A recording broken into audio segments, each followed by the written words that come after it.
ಕುಮಟದುರ್ಗದಲ್ಲಿ ನಾವು ಕುಮಾರರಾಮನ ದೇವಸ್ಥಾನ ಮತ್ತು ಅರಮನೆ ಪ್ರಾಂಗಣಕ್ಕೆ ಹೋಗ್ತಾ ಇದ್ದೀವಿ ಮೇಡಮ್. ನಾವೀಗ ದೇವಸ್ಥಾನ ಅಂತ ಹೇಳಿದ್ವಲ್ಲ, ಈಗ ನಮ್ಗೆ ಕಾಣ್ತಿರೋದೇ ಕುಮಾರರಾಮನ ದೇವಸ್ಥಾನ. ಅಲ್ಲಿಗೆ ಹೋಗ್ತಾ ಇದ್ದೀವಿ ನಾವು. ರುಂಡವನ್ನು ಮತ್ತೆ ಪುನಃ ಕುಮಟದುರ್ಗಕ್ಕೆ ತಂದು ಸ್ಥಾಪನೆ ಮಾಡ್ತಾರೆ. ಅದನ್ನೇ ಇವಾಗ ಲಿಂಗದ ರೂಪವಾಗಿ ಆರಾಧನೆ ಮಾಡ್ತಕ್ಕಂಥದ್ದು ಕಳೆದ 700 ವರ್ಷಗಳಿಂದ ನಡ್ಕೊಂಡು ಬರ್ತಾ ಇದೆ. ತಿರುಮಲಾಂಬೆ ಮತ್ತು ಚಿನ್ನಾಂಬೆ ಯಾರು ಕೃಷ್ಣದೇವರಾಯನ ಪಟ್ಟದರಸಿಯರು ಅವರ ಮೂರ್ತಿಗಳನ್ನು ಕೂಡ ನಾವು ನೋಡ್ಬೋದು. ಅಂದರೆ ಕತ್ತಿಯನ್ನು ಹಿಡ್ಕೊಂಡಿರ್ತಕ್ಕಂಥ ಕುಮಾರರಾಮನನ್ನು ನೋಡಿದ್ವಲ್ಲ ಕೆಲವೊಂದು ಚಿತ್ರಗಳಲ್ಲಿ, ವೀರಗಲ್ಲಗಳಲ್ಲಿ, ಅದು ಈ ರೀತಿಯಾಗಿ ಕತ್ತಿಯನ್ನು ಹಿಡ್ಕೊಂಡು ಕುದುರೆ ಮೇಲೆ ಕುಮಾರರಾಮನ ಅಕ್ಕ ಅಂದರೆ ಅಕ್ಕ ಬುಕ್ಕರ ತಾಯಿ ಅವ್ರು ಬಂದುಬಿಟ್ಟು ಇಲ್ಲಿ ವಿಧಿವಿಧಾನಗಳನ್ನು ಪೂರ್ಣ ಮಾಡ್ತಾರೆ ಮೇಡಮ್. ದಿಲ್ಲಿ ಬಾಗಿಲು, ದಿಲ್ಲಿ ಬಾಗಿಲು. ವೆಲ್ಕಮ್ ಟು ಗಂಡುಗಲಿ ಕುಮಾರರಾಮನ ಇತಿಹಾಸಕ್ಕೆ ಸ್ವಾಗತ ಸುಸ್ವಾಗತ.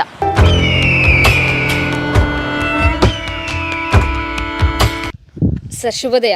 ಶುಭೋದಯ ಮೇಡಮ್. ಇವಾಗ ಸಮಯ ಕರೆಕ್ಟಾಗಿ 7 ಗಂಟೆ ಆಗಿದೆ. ನಿಜ, ಬೆಳಗಿನ ಜಾವ 7 ಗಂಟೆ ಅಂತ ಹೇಳ್ಬೋದು.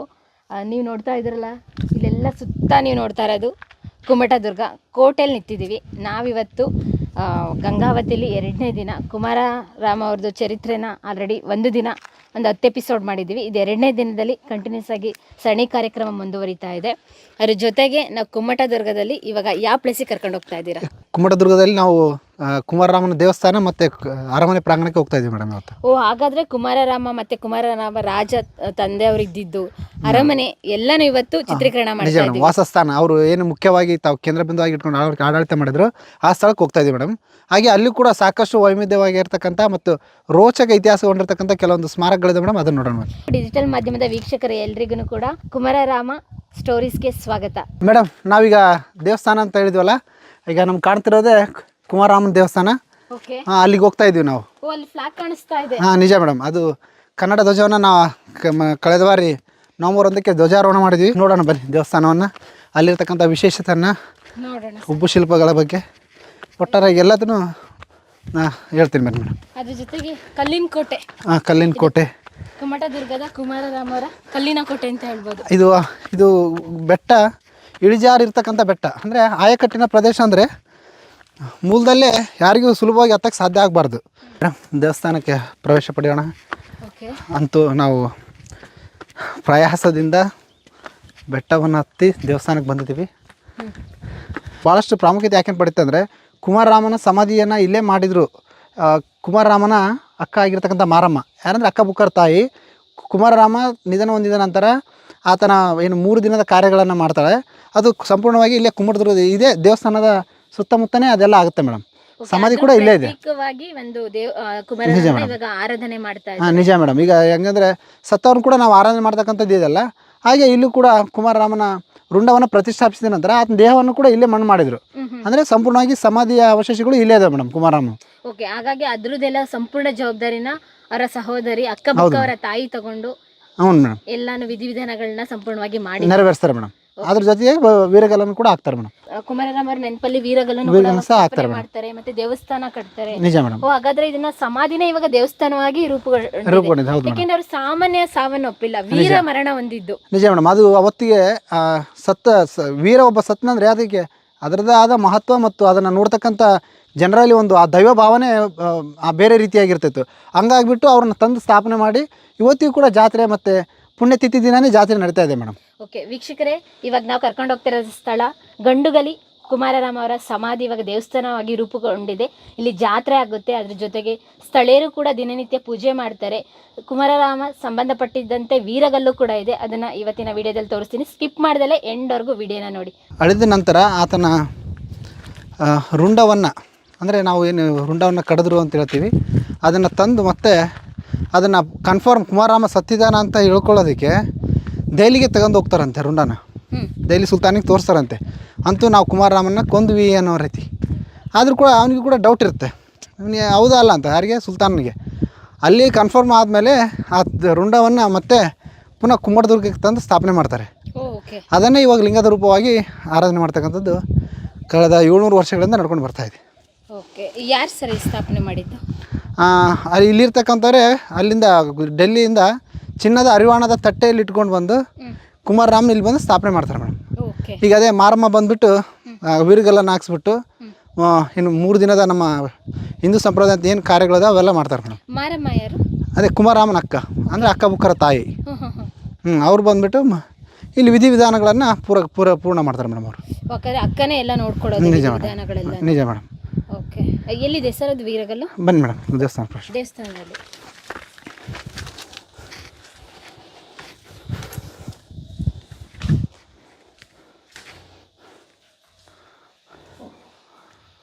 ಓಕೆ, ಒಳಗಡೆ ಪ್ರವೇಶ ಮಾಡಿದ ತಕ್ಷಣನೇ ಒಂದು ವಿಶೇಷವಾದ ಒಂದು ಶಿಲ್ಪಕಲಾಕೃತಿ ನೋಡ್ತೀವಿ. ಅದೇ ಮೇಡಮ್, ಇದನ್ನು ಸ್ಥಳೀಯವಾಗಿ ನಮ್ಮ ಜನಪದೀಯರು ಏನಂದರೆ ಕುಮಾರರಾಮನ ಕೊಂದಿದ್ದಕ್ಕೆ ಪ್ರತೀಕಾರವಾಗಿ ಮಾತಂಗಿ ಅನ್ನೋ ಹೆಣ್ಣು ಏನು ಕುಮಾರರಾಮನನ್ನು ಕೊಲ್ತಾಳೆ, ಆಕೆಯ ಮೇಲಿನ ದ್ವೇಷಕ್ಕಾಗಿ ಅಥವಾ ಅದರ ಒಂದು ಅಂದರೆ ಆಕೆ ಮೇಲೆ ಇನ್ನೂ ದ್ವೇಷ ಇದೆ ಜನರಿಗೆ ಕೂಡ ಅಂತ ನಂಬಿಕೆಗೆ ಆಕೆಯ ಪ್ರತಿರೂಪವನ್ನು ಮೂರ್ತಿ ಮಾಡಿಬಿಟ್ಟು ಇಲ್ಲಿಟ್ಟಿದ್ದಾರೆ ಮೇಡಮ್. ಅಂದರೆ ದೇವಸ್ಥಾನವನ್ನು ಪ್ರವೇಶ ಮಾಡೋರು ತುಳ್ಕೊಂಡು ಬರಬೇಕು ಅಂತ ನಂಬಿಕೆಯಲ್ಲಿ ಏನಂದರೆ ಜನ ತುಳ್ಕೊಂಡು ಬರೋದ್ರಿಂದ ಒಂದು ಆಕೆಯ ಮೇಲಿರ್ತಕ್ಕಂಥ ದ್ವೇಷ ಅವೆಲ್ಲ ಸ್ವಲ್ಪ ಕಮ್ಮಿ ಆಗಲಿ ಅನ್ನೋ ಕಾರಣಕ್ಕೆ ಇಲ್ಲಿ ಹಾಕಿದ್ದಾರೆ ಅಂತ ಹಾಕಿದ್ದಾರೆ ಇದನ್ನು. ಓಕೆ, ಹಂಗಾರೆ ಇದು ಮಾತಂಗಿದು ಅಂತ. ಮಾತಂಗಿದು ಶಿಲ್ಪ, ಇದು ತುಳ್ಕೊಂಡೇ ಬರಬೇಕು ಅನ್ನೋ ರೀತಿ ಹಾಕಿದ್ದಾರೆ ಮೇಡಮ್. ಸರ್, ಇದ್ರ ಪಕ್ಕ ಇದೆಯಲ್ಲ ಇದು ಗಂಡ ಬೇರುಂಡ ಮತ್ತೆ ಅಂದಿನ ಕುಮಾರರಾಮರ ಲಾಂಛನ ಮೇಡಮ್. ಇದು ಏನಿತ್ತು ಸರ್ ಅವ್ರ ಲಾಂಛನ?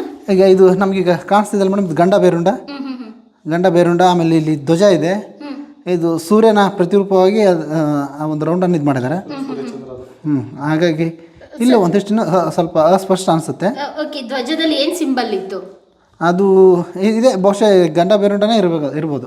ಹಾಗಾದ್ರೆ ಅವಾಗಿಂದಲೇ ನಮ್ಮ ಕನ್ನಡ ರಾಜಮನೆತನಗಳು ಗಂಡ ಬೇರುಂಡನ ತಮ್ಮ ಲಾಂಛನ ರಾಷ್ಟ್ರ ಲಾಂಛನವಾಗಿ ಬಳಸ್ತಾ ಇದ್ರು ಅವ್ರ ರಾಜ್ಯದ್ದು. ಅದಕ್ಕೋಸ್ಕರ ಇವಾಗ ನಮ್ಮ ಕರ್ನಾಟಕದ ಲಾಂಛನನು ಕೂಡ ಇದೆ. ಹೌದು ಮೇಡಮ್, ಅದನ್ನ ಮುಂದುವರ್ಸ್ಕೊಂಡು ಮತ್ತೆ ಈಗ ಮೈಸೂರು ಒಡೆಯರ್ವರೆಗೂ ಅದನ್ನ ಮುಂದುವರ್ಸ್ಕೊಂಡು ಬರ್ತಾರೆ ಗಂಡ ಬೇರುಂಡವನ್ನ. ಶಿಲ್ಪಕಲಾಕೃತಿ ಇದೇನು ಶಾಸನ ಇತ್ತೋ ಏನೋ ನಮ್ಗೆ ಅಷ್ಟು ಅಸ್ಪಷ್ಟ ಅನಿಸ್ತಾ ಇದೆ. ಅಂದರೆ ಇದರಲ್ಲಿ ಏನು ಕೂಡ ಏನಿಲ್ಲ, ಇದೊಂದು ನಾಮದ ಆಕಾರದಲ್ಲಿದೆ. ಏನಾದರೂ ಬರ್ದಿದ್ದಾರೆ ಅನಿಸುತ್ತೆ ಮೇಡಮ್. ಆದರೆ ಈಗೆಲ್ಲ ಇಲ್ಲ, ಆದರೂ ಈಗೆಲ್ಲ ಇದು ಏನು ಅಕ್ಷರನೂ ಕಾಣ್ತಾ ಇಲ್ಲ ಮೇಡಮ್. ಮತ್ತು ಇಲ್ಲಿ ಆಗಲ್ಲ ಸಂಶೋಧನೆ ಅನಿಸುತ್ತೆ. ಏನಾದರೂ ಒಂದಿಷ್ಟು ಗೊತ್ತಾಗ್ತಿತ್ತಂದ್ರೆ ಮಾಡ್ಬೋದಿತ್ತು. ಇಲ್ಲಿ ಬಂದಾಗ ಇಲ್ಲಿ ಕಲ್ಲಿನಿಂದಲೇ ಮಾಡಿದ್ದಾರೆ, ಕೆತ್ತನೆಗಳು ಕೂಡ ವಿಶೇಷವಾಗಿದೆ. ಈಗ ಈ ಕಂಬಗಳು ನಮ್ಗೆ ಏನು ಅನಿಸ್ತದೆ ಮೇಡಮ್, ಇದೆಲ್ಲ ವಿಜಯನಗರ ಸಾಮ್ರಾಜ್ಯದ ಶಿಲ್ಪಕಲೆ, ವಾಸ್ತುಶಿಲ್ಪಕ್ಕೆ ಸಾಕ್ಷಿ. ಅಂದರೆ ಅವ್ರ ಕಾಲದಲ್ಲಿ ಈ ರೀತಿಯ ನಿರ್ಮಾಣಗಳು ಪ್ರಾರಂಭ ಆಗ್ತವೆ ಮೇಡಮ್. ಈ ಬೋಧಿಗೆಗಳು ಅಂತ ಹೇಳ್ತೀವಲ್ಲ, ಅಂದರೆ ಈ ದೇವಸ್ಥಾನ ವಿಜಯನಗರ ಅರಸರ ಕಾಲದಲ್ಲಿ ನಿರ್ಮಾಣ ಆಯಿತು ಅಂತ. ಮೊದಲು ಚಿಕ್ಕದಿರ್ಬೋದು, ನಂತರ ವಿಜಯನಗರ ಅರಸರಾಗಿರ್ತಕ್ಕಂಥವ್ರು ದೇವಸ್ಥಾನವನ್ನು ದೊಡ್ಡದಾಗಿ ಕಟ್ಸೋಕ್ಕೆ ಪ್ರಯತ್ನ ಮಾಡಿರ್ತಾರೆ ಮೇಡಮ್. ಇನ್ನೂ ಕೂಡ ಇದು ದೇವಸ್ಥಾನ ಅಪೂರ್ಣ ಅನಿಸ್ತಾ ಇದೆ, ಇನ್ನೂ ಹೆಚ್ಚಿನ ರೀತಿಯಲ್ಲಿ ಕಟ್ತಾ ಇರ್ಬೋದು ಇದನ್ನು. ದ್ವಾರ ಬಾಗಿಲು ನಿಜ ಮೇಡಮ್. ಇದಕ್ಕೆ ಕೂಡ ಈ 3 ಬಾಗಿಲಿಗೂ ಕೂಡ ಒಂದೊಂದು ಹೆಸರಿದೆ ಮೇಡಮ್. ಇದು ರತ್ನಾಜಿ ಬಾಗಿಲು ಅಂತ ಕರಿತಾರೆ ಮೇಡಮ್. ರತ್ನಾಜಿ ಅಂದರೆ ಕುಮಾರರಾಮನ ಮಲತಾಯಿ. ಅಂದರೆ ಈ ಬಾಗಿಲಿಂದ ಅಂದರೆ ಬಹುಶಃ ಅರಮನೆ ಏನಾದರೂ ಈ ಪ್ರಾಕಾರದಲ್ಲಿ ಏನೋ ಇತ್ತೇನೋ ಮೇಡಮ್ ಅವರು ರತ್ನಾಜಿ ಅವ್ರದ್ದು. ಹಂಗಾಗ್ಬಿಟ್ಟು ಇದಕ್ಕೆ ರತ್ನಾಜಿ ಬಾಗಿಲು ಅಂತ ಕರ್ತಾರೆ. ವ್ಯಾಮೋಹ ಹೊಂದಿ ಕೊನೆಗೆ ಹತಾಶೆ ಆಗಿರಿ ಕುಮಾರರಾಮನ ರುಂಡ ಕಡೆ ತಂದೆಯಿಂದನೇ ಆಜ್ಞೆ ಆಗ್ಲಿಕ್ಕೆ ಕಾರಣ ಆಗ್ತಾರೆ ಮೇಡಮ್. ಆ ರತ್ನಾಜಿಯ ಬಾಗಿಲು ಅಂತ ಇದನ್ನ ಕರಿತೀವಿ. ಹಾಗೆ ಇನ್ನೊಂದು ನೋಡೋದಾದ್ರೆ ಇದು ದಿಲ್ಲಿ ಬಾಗಿಲು. ದಿಲ್ಲಿ ಬಾಗಿಲು ಅದೇ ಮೇಡಮ್. ನಾವೀಗ ದಿಲ್ಲಿ ಸುಲ್ತಾನರು ಈಗ ನಾವು ಕುದುರೆಕಲ್ಲಲ್ಲಿ ನೋಡಿದ್ವಲ್ಲ, ಅಲ್ಲೆಲ್ಲ ನೋಡಿದ ಅಲ್ಲಿನೇ ಬೀಡು ಬಿಟ್ಟಿದ್ರಂತ. ಹಂಗಾಗ್ಬಿಟ್ಟು ದಿಲ್ಲಿ ಸುಲ್ತಾನರು ಇದೇ ಪ್ರವೇಶ ದ್ವಾರದಿಂದ ಬರ್ತಾ ಇದ್ರು, ಈ ದಿಕ್ಕಿನಿಂದ ಬರ್ತಾ ಇದ್ರು ಅನ್ನೋದಕ್ಕೆ ಇದಕ್ಕೆ ದಿಲ್ಲಿ ಬಾಗಿಲು ಅಂತ ಕರಿತಾ ಇದ್ದಾರೆ ಮೇಡಮ್. ಈಗ ಅಂದಿನಿಂದ ಇವತ್ತಿನವರೆಗೂ ಇದೇ ಹೆಸರಲ್ಲಿ ಕರಿತಾ ಇದ್ದಾರೆ ಮೇಡಮ್. ಇಲ್ಲಿ ಅರಮನೆಗೆ ಬರಬೇಕು ಅಂತ ಹೇಳಿದ್ರೆ ಈ ಕಡೆ ಪ್ರವೇಶದಿಂದ ಬರ್ತಾ ಇದ್ರಲ್ಲ, ಅದಕ್ಕೋಸ್ಕರ ಇದೊಂದು ಸ್ಮಾರಕವಾಗಿ ದಿಲ್ಲಿ ಬಾಗಿಲು ಅಂತ. ದಿಲ್ಲಿ ಬಾಗಿಲು ಅಂದರೆ ನಮಗೆ ಇಲ್ಲಿ ಸ್ಥಳೀಯರಿಗೆ ಗೊತ್ತಾಗಬೇಕಲ್ಲ. ದಿಲ್ಲಿ ಈಗ ನೀವು ಅವ್ರು ಹೇಳಿದಕ್ಕೆ ತಾನು ನಮ್ಗೆ ಗೊತ್ತಾಗಿದ್ದು, ದಿಲ್ಲಿ ಸುಲ್ತಾನರು ಈ ಮುಖವಾಗಿ ಬಂದರು ಇಲ್ಲಿ ಕೂತ್ಕೊಂಡವ್ರಿಗೆ. ಹಂಗಂದ್ರೆ ನಮಗೂ ಕೂಡ ಈಗ ಸಾಕ್ಷಿ ಸಿಕ್ಕಿದೆ. ಅಲ್ಲಿ ಸುಲ್ತಾನ್ಪುರ ಅಂತ ಇತ್ತು, ಅಲ್ಲಿ ಕುದುರೆ ಕಲ್ಲುಗಳನ್ನು ಹಾಕಿದ್ರು, ಅಲ್ಲಿಂದನೇ ಬಂದರು ದಾಳಿ ಮಾಡ್ತಾ ಇದ್ರು ಸುಲ್ತಾನರು. ಅಂದರೆ ಪ್ರವೇಶ ದ್ವಾರ ಕುಂಬಳದೂರಕ್ಕೆ ಈ ಭಾಗದಲ್ಲಿ ಇತ್ತು ಅಂತ. ಹಾಗಾಗಿ ನಿಜ ಮೇಡಮ್. ಹಾಗೆ ಏನು ಆ ದ್ವಾರದ ಬಾಗಿಲು ಬಗ್ಗೆ ನೋಡೋಣ. ಈ ದ್ವಾರ ಬಾಗಿಲು ಏನಂತ ಹೆಸರು ಸರ್ ಇದಕ್ಕೆ? ಇದು ಹುಲಿಗಿ ಬಾಗಿಲು ಅಂತ ಕರಿತೀವಿ. ಹುಲಿಗಿ ಬಾಗಿಲು ಅಂದರೆ ನಮ್ಮ ಉತ್ತರ ಕರ್ನಾಟಕದ ಆದಿಶಕ್ತಿ ಆಗಿರ್ತಕ್ಕಂಥ ಮತ್ತು ದೈವವಾಗಿ ಪೂಜೆ ಕೊಡ್ತಕ್ಕಂಥ ನಮ್ಮ ಹುಲಿಗೆಮ್ಮ ತಾಯಿ ಅಂತ ಏನು ಕರಿತಾ ಇದ್ವಿ, ತುಂಗಭದ್ರಾ ತಟದಿದೆ, ಆಕೆಯ ಹೆಸರಿನಲ್ಲಿ ಈ ಬಾಗಿಲನ್ನು ಕರಿತಾ ಇದ್ವಿ ಮೇಡಮ್. ಅಂದರೆ ಹುಲಿಗಿ ಈ ಮುಖವಾಗಿ ಈ ಭಾಗವಾಗಿ ಹೋದರೆ ಹುಲಿಗಿ ನಮಗೆ ಸಿಗುತ್ತೆ ಅನ್ನೋ ರೀತಿಯಲ್ಲಿ ಜನಪದೀಯರು ಮತ್ತು ಇಲ್ಲಿನ ಸ್ಥಳೀಯರು ಈಗ ಕರಿತಿದ್ದಾರೆ ಮೇಡಮ್. ಓಕೆ, ಹಾಗಾಗಿ 3 ಬಾಗಿಲಿಗೂ ಒಂದೊಂದು ಹೆಸರು ಇಟ್ಟಿದೆ. ನಿಜ ಮೇಡಮ್. ರತ್ನಾಜಿ ಬಾಗಿಲು, ದಿಲ್ಲಿ ಬಾಗಿಲು, ಹುಲಿಗಿ ಬಾಗಿಲು. ಓಕೆ, ಇದು ಕಂಪ್ಲೀಟ್ ಕಲ್ಲಿಂದಲೇ ನಿರ್ಮಾಣ ಮಾಡಿದೆ. ಎಲ್ಲ ಕಂಪ್ಲೀಟ್ ಕಲ್ಲಿಂದ ಇದೆ ಮೇಡಮ್. ಯಾವುದು ಗಾರೆ ಕೂಡ ವಿಜಯನಗರ ಅರಸ ಕಾಲ ನಿರ್ಮಾಣ ಆಗಿದ್ರು ಕೂಡ ಗಾರೆ ಅದು ಯಾವುದನ್ನು ಬಳಸಿಲ್ಲ, ಕಲ್ಲಿನಿಂದ ಇಟ್ಟಿದ್ದಾರೆ ಮೇಡಮ್. ಇದೆ ಹರಕೆ ಕಲ್ಲುಗಳು ಮೇಡಮ್. ನಮ್ಮಲ್ಲಿ ಏನಾದರೂ ಬೇಡಿಕೆಗಳಿದ್ದರೆ ಸುಲಭವಾಗಿ ಬಂದರೆ ನಮ್ಮ ಬೇಡಿಕೆ ನೆರವೇರುತ್ತೆ ಅಂತ. ಅದು ಭಾರವಾಯಿತು ಮೇಲೆ ಎದ್ದೇಳಿಲ್ಲ ಅಂದರೆ ನಮಗೆ ಹರಕೆ ಪೂರ್ಣ ಆಗಲ್ಲ ಅಂತ ಅರ್ಥ ಮೇಡಮ್. ಓಕೆ ಇಲ್ಲಿ ಕೂಡ ಸಾಕಷ್ಟು ಹೇಳಿಕೆಗಳು, ಮನಾಭಿಲಾಷೆಗಳನ್ನು, ಬೇಡಿಕೆಗಳು ಇಟ್ಟಾಗ ಇಲ್ಲಿ ಕೂಡ ಅದರ ಆಗು ಹೋಗುಗಳ ಬಗ್ಗೆ ಜನಗಳು ಪರೀಕ್ಷೆ ಮಾಡ್ತಾರೆ ಮೇಡಮ್. ಓಕೆ ಇವಾಗ ಬನ್ನಿ ಮೇಡಮ್, ದೇವಸ್ಥಾನದಾಗ ದೇವರ ಮೂರ್ತಿಯನ್ನು ನೋಡೋಣ. ಸರ್ ಇಲ್ಲಿ ಪೂಜೆ ನಡೆಯುತ್ತಾ? ಹಾಂ, ಪೂಜೆ ನಡೀತೆ ಮೇಡಮ್. ಗುರುವಾರ ಆಮೇಲೆ ಪ್ರತಿ ಅಮಾವಾಸ್ಯೆ ದಿನ ಅಂತೂ ಸಾಕಷ್ಟು ಜನ ಸ್ಥಳೀಯರು ಬರ್ತಾರೆ ಮೇಡಮ್. ಇಲ್ಲಿ ಸ್ಥಳೀಯ ಸುತ್ತಮುತ್ತ ಊರಿನವರು ಹಾಗೂ ಮನೆ ದೇವರಾಗಿ ಪೂಜೆ ಮಾಡ್ಕೊಳ್ತಾ ಇದ್ರು. ಹಾಗೆ ಸ್ವಲ್ಪ ಏನಾದರೂ ತೊಂದರೆ, ಸಾಕಷ್ಟು ತೊಂದರೆ ಅನುಭವಿಸಿರೋರು, ಹಾಗೆ ಮಕ್ಕಳಾಗದೇ ಇರೋರು, ನಾನಾ ರೀತಿ ಏನಾದರೂ ಬಾಧೆಗಳಿಂದ ಬಳಲ್ತಿರೋರು ಕೂಡ ದೇವರಿಗೆ ಬಂದು ಹರಕೆಗಳನ್ನು ಕಟ್ಕೊಳ್ತಾರೆ ಮೇಡಮ್. ಹಾಗೆ ದೇವರಿಗೆ ಮೇಲೆ ಹೂವನ್ನು ಏರಿಸಿ ತಮ್ಮ ಮನಾಭಿಲಾಷೆಯನ್ನು ಕೂಡ ಬೇಡಿಕೆಯನ್ನಿಟ್ಟಾಗ ಹೂವು ಬೀಳೋದ್ರ ಮುಖಾಂತರ ಕೂಡ ಅದರ ಪ್ರತಿಫಲವನ್ನು ಸೂಚಿಸುತ್ತೆ ಮೇಡಮ್. ಆಗು ಹೋಗುಗಳ ಬಗ್ಗೆ ಪ್ರತಿ ವರ್ಷ ಅಗೆ ಹುಣ್ಣಿಮೆಯಾಗಿ 8 ದಿನಕ್ಕೆ ಇಲ್ಲಿ ಕುಮಾರರಾಮನ ಜಾತ್ರೆ ನಡೆಯುತ್ತೆ. ಈ ಕುಮಾರರಾಮನ ಜಾತ್ರೆಯಲ್ಲಿ ಒಂದು ಕಾರ್ಯಕ್ರಮ ನಡೆಯುತ್ತೆ ಮೇಡಮ್, ಅಕ್ಕಿ ಪಡಿ ಅಂತ. ಇಲ್ಲಿ ಅಕ್ಕಿ ಪಡಿಯನ್ನು ಹುಲಿಗೆಗೆ ಹೋದ ನಂತರನೇ ಹುಲಿಗೆಮ್ಮನ ಜಾತ್ರೆಗೆ ಒಂದು ಶ್ರೀಕಾರ ಬರ್ತಕ್ಕಂಥದ್ದು. ಅಂದರೆ ಹುಲಿಗೆಮ್ಮನಿಗೂ ಕೂಡ ಮತ್ತು ಕುಮಾರರಾಮನಿಗೂ ಕೂಡ ಇಲ್ಲಿ ಇರ್ತಕ್ಕಂಥ ಸಂಬಂಧಗಳ ಬಗ್ಗೆ ತೋರಿಸ್ತೇವೆ ಮೇಡಮ್. ಅಂದರೆ ವಿಜಯನಗರದ ಅರಸರಕ್ಕೆ ಪೂರ್ವದಲ್ಲೂ ಕೂಡ ಇಲ್ಲಿ ಕುಮಾರರಾಮ ಅಲ್ಲಿ ಹುಲಿಗೆಯನ್ನು ನಿರ್ಮಾಣ ಮಾಡಿರ್ತಕ್ಕಂಥದ್ದು ಅವರ ಕಾಲಘಟ್ಟದಲ್ಲೇ ನಮಗೆ ಇತಿಹಾಸದಿಂದ ತಿಳಿದು ಬರ್ತವೆ ಮೇಡಮ್. ಹಂಗಾಗಿಬಿಟ್ಟು ಅವ್ರಿಗೂ ಇದಕ್ಕೂ ಸಂಬಂಧಗಳು ನಾವು ನೋಡ್ಬೋದು ಮೇಡಮ್. ಸರ್ ಅದ್ರ ಜೊತೆಗೆ ಅದೇ ಟೈಮಲ್ಲಿ ಯಾಕೆ ಜಾತ್ರೆ ಮಾಡ್ತೀರಾ? ಏನಾದರೂ ಕುಮಾರರಾಮಂಗೂ ಆ ಜಾತ್ರೆ ದಿನಕ್ಕೆ ಏನಾದ್ರು ಸಂಬಂಧ ಇದೆ? ಸಂಬಂಧ ಇದೆ ಮೇಡಮ್. ಇದೆ. ಕುಮಾರರಾಮನಿಗೆ ಅಂದರೆ ಕುಮಾರರಾಮ ತಾಯಿ ಆಶೀರ್ವಾದ ಪಡ್ಕೊಂಡಿರ್ತಾನೆ. ಅಂದರೆ ವಿಶೇಷವಾದಂಥ ಆಶೀರ್ವಾದಕ್ಕೆ ಕುಮಾರರಾಮ ಪಾತ್ರ ಆಗಿರ್ತಾನೆ. ಅಂದರೆ ಇಲ್ಲೇ ಇವರ ಆಡಳಿತದಲ್ಲಿ ಕೂಡ ಆ ಸ್ಥಳ ಬರೋದರಿಂದ ನಂತರದಲ್ಲಿ ಇವರು ಕೂಡ ಅದಕ್ಕೊಂದು ಅವಿನಾಭಾವ ಸಂಬಂಧ ಇರಲಿ ಅನ್ನೋ ಕಾರಣಕ್ಕೆ ಈ ರೀತಿ ಆಚರಣೆಗಳನ್ನು ಮಾಡ್ಕೊಂಡು ಬರ್ತಿದ್ದಾರೆ ಮೇಡಮ್. ಓಕೆ, ಇಲ್ಲಿ ಕುಮಾರರಾಮಂದು ಜಾತ್ರೆ ಮಾಡ್ತಿರಲ್ಲ? ಹಾಂ, ನಿಜ ಮೇಡಮ್. ಅದಕ್ಕೂ ಕುಮಾರರಾಮ ಹುಟ್ಟಿದ್ದು ಅಥವಾ ಏನಾದ್ರು ಮರಣ ಹೊಂದಿದ್ದು ಆ ಥರ ಏನಾದ್ರು ಲಿಂಕ್ ಇದೆಯಾ? ಅದು ಪುಣ್ಯತಿಥಿ ಅಂತ ಹೇಳ್ತಾರೆ ಮೇಡಮ್. ಈಗ ಅದೇ ಅಗೆ ಹುಣ್ಣಿಮೆಯಾಗಿ 8 ದಿನಕ್ಕೆ ಅಂದರೆ ಪುಣ್ಯತಿಥಿ ದಿನನೇ ಮಾಡ್ಬೋದು ಅನ್ನೋವಂಥದ್ದು ನಮಗೆ ಅನಿಸ್ತಾ ಇದೆ ಮೇಡಮ್. ಅಂದರೆ ಬಹು ವರ್ಷಗಳಿಂದ ನಡ್ಕೊಂಡು ಬರೋದಕ್ಕೆ ಇಷ್ಟೇ, ಪ್ರತಿ ವರ್ಷ ಹುಣ್ಣಿಮೆ ಆಗಿ ಇಷ್ಟು ದಿನಕ್ಕೆ ಅಂತಲೇ ಮಾಡ್ಕೊಂಡು ಬರ್ತಿದ್ದಾರೆ ಮೇಡಮ್ ಸ್ಥಳೀಯರು ಇಲ್ಲೆಲ್ಲ.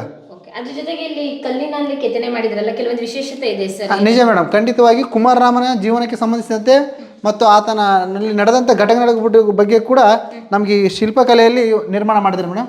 ಈ ಕಂಬದಲ್ಲಿ ಏನು ಮಾಡಿದ್ರು ಮೇಡಮ್, ಇದು ಕುಮಾರರಾಮ ಈ ರೀತಿಯ ಬಲ್ಲೆಯನ್ನು ಹಿಡ್ಕೊಂಡಿರ್ತಕ್ಕಂಥದ್ದು. ಅಂದರೆ ಕುಮಾರರಾಮನ ಒಂದು ಖಡ್ಗ ಹಿಡ್ಕೊಂಡಿರ್ತಕ್ಕಂಥದ್ದು, ಹಾಗೆ ಬಲ್ಲೆ ಹಿಡ್ಕೊಂಡಿರ್ತಕ್ಕಂಥದ್ದು ಮೂರ್ತಿಗಳು ನಮಗೆ ರಾಜ್ಯದಲ್ಲಿ ಸಾಕಷ್ಟು ಸಿಗ್ತವೆ. ಇವತ್ತು ಕೂಡ ಅವುಗಳನ್ನು ಪೂಜೆ ಮಾಡ್ತಾ ಇದ್ದಾರೆ ಅಲ್ಲಲ್ಲಿ. ಎಲ್ಲಿ ಅಂದರೆ ತುಮಕೂರು ಆಗಿರ್ಬೋದು, ಶಿವಮೊಗ್ಗ ಆಗಿರ್ಬೋದು, ಹಲವು ಭಾಗಗಳಲ್ಲಿ ಈ ರೀತಿಯ ವೀರಗಲ್ಲುಗಳಿಗೆ ಪೂಜೆ ಮಾಡ್ತಿದ್ದಾರೆ. ಇಲ್ಲಿ ವಿಶೇಷವಾಗಿ ಗಮನಿಸೋದಾದರೆ ಬೊಲ್ಲ ಕುದುರೆಯನ್ನೇರಿ ಕುಮಾರರಾಮ ಬಲ್ಲೆಯನ್ನು ಹಿಡ್ಕೊಂಡಿದ್ದಾನೆ, ಹಿಂದೆ ರಾಜಸೇವಕ ಛತ್ರಿಯನ್ನು ಹಿಡ್ಕೊಂಡಿದ್ದಾನೆ. ಆ ನಂತರದಲ್ಲಿ ಇಲ್ಲಿ ಕೆಳಗಡೆ ಒಬ್ಬ ಮುಸ್ಲಿಂ ಸೈನಿಕ ಕೆಳಗಡೆ ಬಿದ್ದಿದ್ದಾನೆ. ನಾವಿಲ್ಲಿ ಮುಸ್ಲಿಂ ಸೈನಿಕ ಅಂತ ಹೇಗೆ ಅಂದರೆ ಇಲ್ಲಿ ಗಡ್ಡ ಬಂದಿದೆ ನೋಡಿ ಮೇಡಮ್. ಈ ರೀತಿಯಾಗಿ ಗುರುತಿಸ್ಬೋದು. ಒಬ್ಬ ಮುಸ್ಲಿಂ ಸೈನಿಕನನ್ನು ತುಳಿದು ಮೇಲೆ ಬರ್ಚಿಯನ್ನು ಹಿಡ್ಕೊಂಡಿರ್ತಕ್ಕಂಥದ್ದನ್ನು ನಾವು ಕಾಣ್ಬೋದು. ಇದೇ ಕುಮಾರರಾಮನ ವಿಗ್ರಹ. ನಂತರದಲ್ಲಿ ಖಡ್ಗದು ಕೂಡ ಇದೆ, ಅದನ್ನು ನೋಡೋಣ ಮೇಡಮ್. ಓಕೆ, ಅದ್ರ ಜೊತೆಗಿನ ಅಲ್ಲೊಂದು ನಿಜ ಮೇಡಮ್. ಹಾಗೆ ಮೇಡಮ್ ಇನ್ನೊಂದು ವಿಜಯನಗರ ಅರಸರ ಕಾಲದಲ್ಲಿ ಹೇಗೆ ನಿರ್ಮಾಣ ಆಯಿತು ಅದಕ್ಕೆ ಸಂಬಂಧಗಳ ಬಗ್ಗೆ ಸೂಚಿಸೋಕ್ಕೆ ಈ ಒಂದು ಶಿಲ್ಪ ನಮಗೆ ಭಾಳ ಸಹಾಯಕ ಆಗುತ್ತೆ. ಅಂದರೆ ಇದು ನಮಗೆ ವಿಜಯನಗರದ ಪ್ರಸಿದ್ಧ ದೊರೆಯಾಗಿರ್ತಕ್ಕಂಥ ಕೃಷ್ಣದೇವರಾಯ ತನ್ನ ಪತ್ನಿಯರ ಸಮೇತ ಈ ದೇವಸ್ಥಾನದಲ್ಲಿ ಇರೋದಕ್ಕೆ ಸಾಕ್ಷ್ಯ ಇದೆ ಮೇಡಮ್. ನಾವು ಈ ರೀತಿಯ ಒಂದು ಮೂರ್ತಿಗಳನ್ನು ನಾವು ತಿರುಪತಿಯಲ್ಲಿ ನೋಡ್ಬೋದು.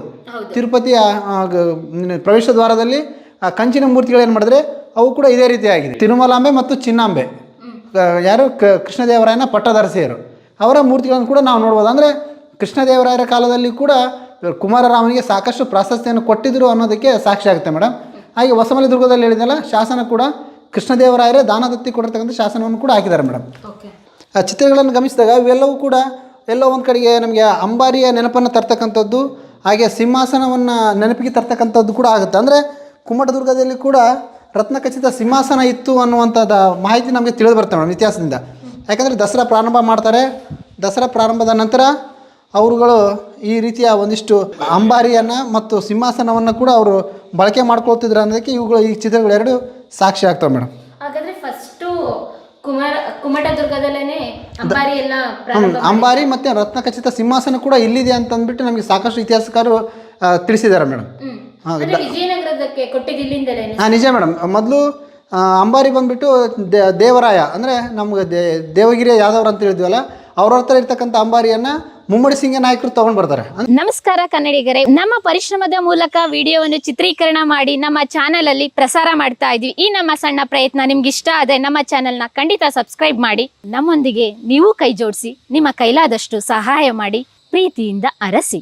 ಅದನ್ನು ರಕ್ಷಣೆ ಮಾಡ್ಕೊತಾರೆ. ದೆಹಲಿ ಸುಲ್ತಾನ್ ಇದ್ರೆ ಅವ್ರು ಎಲ್ಲಿ ಕೊಳ್ಳೆ ಹೊಡಿತಾರಂತ ತೊಗೊಂಡು ಬಂದು ಅವ್ರ ನಂತರ ಕಂಪಿಲ್ ರಾಯರು, ಕುಮಾರರಾಮರು ಅದನ್ನು ಬಳಕೆ ಮಾಡಿಕೊಂಡು ನಂತರ ಅಕ್ಕಬುಕ್ಕರು ಅದನ್ನು ಆನೆಗುಂದಿಗೆ ತೆಗೆದುಕೊಂಡು ಹೋಗ್ತಾರೆ ಮೇಡಮ್. ಅಲ್ಲಿ ಕೂಡ ದಸರಾ ವೈಭವವಾಗಿ ಮೆರೆಯುತ್ತೆ. ನಂತರ ಅದು ಆನೆಗುಂದಿಯಿಂದ ಹಂಪಿಗೆ ರಾಜಧಾನಿ ಶಿಫ್ಟ್ ಆದಾಗ ಇಡೀ ವಿಜಯನಗರದ ವೈಭವ ಏನು ದಸರಾ ಅಂತ ಕರಿತಾ ಇದ್ವಿ, ಅದು ಅಲ್ಲೆಲ್ಲ ಸಂಪೂರ್ಣವಾಗಿ ಅವ್ರು ಆಚರಣೆ ಮಾಡ್ಕೊಂಡು ಬರ್ತಾರೆ ಮೇಡಮ್. ಅದು ನಂತರದಲ್ಲಿ ಶ್ರೀರಂಗಪಟ್ಟಣ, ನಂತರ ಮೈಸೂರು ಅರಮನೆ ಸೇರ್ತು ಮೇಡಮ್. ಅದು ಪ್ರತೀಕವಾಗಿ ಇಲ್ಲಿ ಅಂಬಾರಿದು ಒಂದು ಅಂಬಾರಿ ಅಥವಾ ರತ್ನ ಸಿಂಹಾಸನ ಆ ಕಡೆ ಬರುತ್ತೆ. ಹಾಂ ಮೇಡಮ್. ಇಲ್ಲಿ ಬೇಟೆಗೆ ಹೋಗ್ತಕ್ಕಂಥದ್ದು, ಧನುರ್ಧಾರಿಗಳಾಗಿರ್ತಕ್ಕಂಥ ಚಿತ್ರ, ಮತ್ತು ಆನೆ ಮೇಲೆ ಚಿತ್ರ, ಕುಮಾರರಾಮನ ಬಿಲ್ವಿದ್ಯೆ ಕಲಿತಕ್ಕಂಥದ್ದು, ಆಮೇಲೆ ಇಲ್ಲೆಲ್ಲ ನೋಡ್ಬೋದು ನಾವು. ಕುಮಾರರಾಮ ಬೇಟೆ ಪ್ರಿಯ. ಹಾಂ, ಬೇಟೆ ಪ್ರಿಯ ಮೇಡಮ್. ಅದು ಸ್ಪೆಷಲಿ ಅವರು ತಮ್ಮ ವಿನೋದಕ್ಕಾಗಿ ಆದರೂ ಬೇಟೆ ಆಡೋಕೆ ಹೋಗ್ತಾ ಇದ್ರು ಶಿಕಾರಿಗೆ. ಹಾಗೆ ಈ ಶಿಲ್ಪವನ್ನು ನಂಜುಂಡ ಕವಿಯ ಶಿಲ್ಪ ಅಂತಂದ್ಬಿಟ್ಟು ನಮಗೆ ಇತ್ತೀಚೆಗೆ ತಿಳಿದು ಬಂದಿದೆ ಮೇಡಮ್. ವಿಜಯನಗರದ ಫೇಮಸ್ ಪ್ರಖ್ಯಾತ ಕವಿ ಮೇಡಮ್. ನಿಜ ಕುಮಾರರಾಮನ ಚಾರಿತ್ರಿಕ ಘಟನೆಗಳು ಮತ್ತು ನಮಗೆ ಸಾಕ್ಷಿಯಾಗದೆ ನಂಜುಂಡ ಕವಿ ರಚಿಸಿದ ರಾಮನಾಥ ಚರಿತೆ ಅಂತ. ಅದರಿಂದ ನಮಗೆ ಸಾಕಷ್ಟು ವಿದ್ವಾಂಸರು ಆ ಕೃತಿಯನ್ನೇ ಆಧಾರವಾಗಿ ಇಟ್ಕೊಂಡು ಸಾಕಷ್ಟು ದಾಖಲೆಗಳನ್ನು ಕುಮಾರರಾಮನ ಕುರಿತು ಮಾಡಿದ್ದಾರೆ ಮೇಡಮ್. ರಾಮನಾಥ ಚರಿತ್ರೆ ಕುಮಾರರಾಮನ ಬಗ್ಗೆ ಕಂಪ್ಲೀಟ್ ಆಗಿ ನಿಜ. ಇನ್ನೂ 3 ಕವಿಗಳು ಬರೆದಿರೋ ಮೇಡಮ್, ಮಾಲಿಂಗ ಸ್ವಾಮಿ ಮತ್ತು ಪಾಂಚಾಳ ಗಂಗಾ ಅಂತ. ಅದರ ನಂತರ ಇವರು ಬರೆದಿರ್ತಕ್ಕಂಥದ್ದು ಭಾಳಷ್ಟು ಪ್ರಖ್ಯಾತಿಯಾಗಿ ಮತ್ತು ಅಧ್ಯಯನಕ್ಕೆ ಯೋಗ್ಯವಾಗಿ ಬಳಕೆ ಮಾಡ್ಕೊಂಡಿದ್ದಾರೆ ಮೇಡಮ್. ಕತ್ತಿಯನ್ನು ಹಿಡ್ಕೊಂಡಿರ್ತಕ್ಕಂಥ ಕುಮಾರರಾಮನನ್ನು ನೋಡಿದ್ವಲ್ಲ ಕೆಲವೊಂದು ಚಿತ್ರಗಳಲ್ಲಿ, ವೀರಗಲ್ಲಗಳಲ್ಲಿ, ಅದು ಈ ರೀತಿಯಾಗಿ ಕತ್ತಿಯನ್ನು ಹಿಡ್ಕೊಂಡು ಕುದುರೆ ಮೇಲೆ ಸವಾರಿ ಮಾಡ್ತಕ್ಕಂಥ ಚಿತ್ರಗಳು ಕೂಡ ನಾವು ಕುಮಾರರಾಮನ ನೋಡ್ಬೋದು ಮೇಡಮ್. ಓಕೆ, ಕುಮಾರರಾಮ ಯಾವಾಗ್ಲೂ ಕೂಡ ಜನಗಳ ಕಲ್ಪನೆಗೆ ಬರೋದು ಕುದುರೆ ಮೇಲೆ ಕುತ್ಕೊಂಡು ಕತ್ತಿ ಹಿಡ್ಕೊಂಡು. ನಿಜ ಮೇಡಮ್ ಅಷ್ಟೇ. ಹಾಗೆ ಇಲ್ಲಿ ಒಂದು ಚಿತ್ರ ಹೆಬ್ಬುಲಿಯೊಂದಿಗೆ ಫೈಟ್ ಮಾಡ್ತಕ್ಕಂಥದ್ದಿದೆ ಮೇಡಮ್. ಹೆಬ್ಬುಲಿ ಇದು ಕೂಡ ಹುಲಿ ಅಂದರೆ ಸಾಮಾನ್ಯವಾಗಿರುತ್ತೆ, ಇದು ಹೆಬ್ಬುಲಿ ರೀತಿ ಅಂದರೆ ಬುರೋದಾಗಿರ್ತಕ್ಕಂಥ ಹುಲಿಗೆ ವಿರುದ್ಧ ಕೂಡ ಹೋರಾಟ ಮಾಡ್ತಕ್ಕಂಥ ವೀರರು ನಮ್ಮಲ್ಲಿ ಕಂಡುಬರ್ತಾರೆ ಮೇಡಮ್. ಹಾಗೆ ಇನ್ನೂ ಹೆಚ್ಚಿನ ಶಿಲ್ಪಗಳ ಬಗ್ಗೆ ಇನ್ನೂ ಅಧ್ಯಯನ ಆಗಬೇಕು. ಯಾವ ರೀತಿಯಾಗಿ ಅಂದರೆ ಈಗ ಕೆಲವೊಂದಿಷ್ಟು ಡೋಲನ್ನು ಹಿಡ್ಕೊಂಡ್ರು, ಕತ್ತಿ, ಆಮೇಲೆ ಇಲ್ಲಿ ವಿದೂಷಕನ ಚಿತ್ರ, ಹಾಗೆ ಬಾಣ ಪ್ರಯೋಗ ಮಾಡುವಂಥದ್ದು, ಈ ರೀತಿಯಾಗಿರ್ತಕ್ಕಂಥ ಶಿಲ್ಪಗಳನ್ನು ನಾವು ನೋಡ್ತೀವಿ ಮೇಡಮ್. ಹಿಂದೆ ಯಾವುದೇ ಒಂದು ದೇವಸ್ಥಾನ ನಿರ್ಮಾಣ ಮಾಡಬೇಕು ಅಂದ್ರೂ ಕಲ್ಲಿನ ಕಂಬ ಸುಮ್ಮನೆ ಸೀಮಿತವಾಗಿ ನಿಲ್ಲಿಸ್ತಾ ಇರಲಿಲ್ಲ, ಅದಕ್ಕೊಂದು ಸಂಬಂಧಗಳ ಸೂಚಿಸ್ತಕ್ಕಂಥ ಶಿಲ್ಪಗಳ ರಚನೆ ಮಾಡ್ತಾ ಇದ್ರು. ಹೌದು ಸರ್. ಇವಾಗ ನಮ್ಮ ವಿಡಿಯೋ ನೋಡ್ತಾ ಇದಾರಲ್ಲ ಅವರಿಗೆಲ್ಲ ವೀಕ್ಷಕರಿಗೆಲ್ಲ ಒಂದು ಪ್ರಶ್ನೆ ಬರುತ್ತೆ, ಕುಮಾರರಾಮ ಕಟ್ಟಿದಂಥ ಕೋಟೆಯಲ್ಲಿ ಕುಮಾರರಾಮದ್ದು ಸಮಾಧಿ ಇದೇ ಪ್ಲೇಸಲ್ಲಿ ಇದೆ ಅಂತ ಹೇಗೆ ಗೊತ್ತಾಗುತ್ತೆ, ಅದಕ್ಕೆಲ್ಲ ಸಾಕ್ಷಿ ಏನಿದೆ ಅಂತ ನಮ್ಮ ವೀಕ್ಷಕರು ಪ್ರಶ್ನೆ ಮಾಡ್ತಾರೆ. ಅದಕ್ಕೆ ಉತ್ತರ ಏನು ಹೇಳ್ತೀರಾ ಸರ್? ನಿಜ ಮೇಡಮ್, ಇದು ಒಳ್ಳೆಯ ಪ್ರಶ್ನೆ. ನಾವು ಕೂಡ ಇದ್ರ ಬಗ್ಗೆ ಸಾಕಷ್ಟು ಅಧ್ಯಯನ ಮಾಡಿದಾಗ ಮತ್ತು ಸಾಕಷ್ಟು ಪುಸ್ತಕಗಳಲ್ಲಿ ನಾವು ದಾಖಲೆಗಳನ್ನು ನೋಡಿದಾಗ 1650ರಲ್ಲಿ ನಂಜುಂಡ ಕವಿ ಏನು ರಚನೆ ಮಾಡ್ತಾನೆ ರಾಮನಾಥ ಚರಿತೆ ಅಂತ, ಅದರಲ್ಲೂ ಕೂಡ ಇದರ ವಿಧಿವಿಧಾನಗಳ ಬಗ್ಗೆ ಮಾರಮ್ಮ ಹಾಕ್ಸ್ತಕ್ಕಂಥ ವೀರಗಲ್ಲಿನ ಬಗ್ಗೆ ಉಲ್ಲೇಖ ಆಗಿರೋದ್ರಿಂದ ನಾವು ಇದನ್ನು ಕುಮಾರರಾಮನ ಸಮಾಧಿ ಅಂತಲೇ ಪರಿಗಣಿಸ್ತಾ ಇದ್ದೀವಿ ಮೇಡಮ್. ಇವಾಗ ನಮ್ಮ ವೀಕ್ಷಕರಿಗೆ ಈ ಪ್ರಶ್ನೆಗೆ ಉತ್ತರ ಸಿಕ್ತು ಅಂತ ಅನ್ಕೊಂಡು. ನಿಜ ಮೇಡಮ್, ಯಾವುದೇ ದಾಖಲೆ ಇಲ್ಲದೆ ಅಷ್ಟು ಸುಲಭವಾಗಿ ಯಾವುದನ್ನು ಹೇಳಕ್ಕೆ ಸಾಧ್ಯ ಇಲ್ಲ. ನಾವು ದಾಖಲೆಗಳನ್ನು ಸಾಕಷ್ಟು ಅಧ್ಯಯನ ಮಾಡಿರೋದ್ರಿಂದ ಇಷ್ಟೆಲ್ಲ ನಾವು ಹೇಳಕ್ಕೆ ಸಾಧ್ಯ ಆಗಿದೆ ಮೇಡಮ್. ಪ್ರಿಯ ವೀಕ್ಷಕರೇ, ನಮ್ಮ ಕರುನಾಡಿನ ಸಾಹಿತ್ಯ, ಸಂಸ್ಕೃತಿ, ವಿಶೇಷ ವ್ಯಕ್ತಿಗಳ ಸಂದರ್ಶನವನ್ನು ತಪ್ಪದೇ ವೀಕ್ಷಿಸಿ. ನಮ್ಮ ಚಾನಲ್ ಅನ್ನು ಸಬ್ಸ್ಕ್ರೈಬ್ ಮಾಡಿ, ಬೆಲ್ ಐಕನ್ನ ಕ್ಲಿಕ್ ಮಾಡಿ, ನಿಮ್ಮ ಅಭಿಪ್ರಾಯವನ್ನು ತಪ್ಪದೇ ತಿಳಿಸಿ. ಡಿಜಿಟಲ್ ಮಾಧ್ಯಮ ಎಲ್ಲಾ ಸಾಮಾಜಿಕ ಜಾಲತಾಣದಲ್ಲೂ ಲಭ್ಯವಿದೆ. ಸ್ವತಂತ್ರ ಪತ್ರಿಕೋದ್ಯಮವನ್ನು ಬೆಂಬಲಿಸಿ. ಧನ್ಯವಾದಗಳು.